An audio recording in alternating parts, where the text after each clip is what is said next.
Violet colour లో కనపడుతున్న line propose చేసిన ఔటర్ రింగ్ రోడ్. అలానే ఇక్కడ ఎల్లో కలర్ లో కనపడుతున్న line proposed inner ring road. ఇక్కడ మీరు రెడ్ కలర్ లో చూస్తున్న లైన్ చెన్నై నుంచి ఏలూరు మీద గుండా వైజాగ్ వెళ్లే నేషనల్ హైవే. అలానే ఈ white colour line Vijayawada west bypass. ప్రస్తుతం ప్రపోజ్ చేసిన ఔటర్ రింగ్ రోడ్డు మొత్తం పొడవు 189 కిలోమీటర్లు. దీని నిర్మాణం కోసం అప్పట్లో వేసిన అంచనా వ్యయము 17,700 కోట్ల రూపాయలు.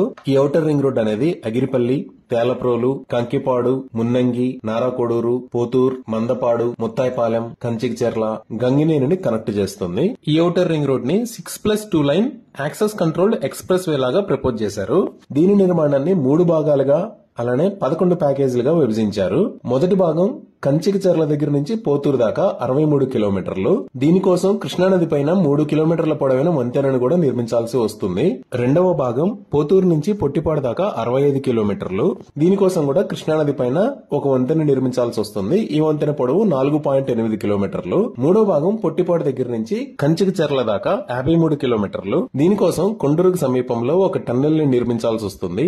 ఈ టన్నెల్ పొడవు 4.4 కిలోమీటర్లు.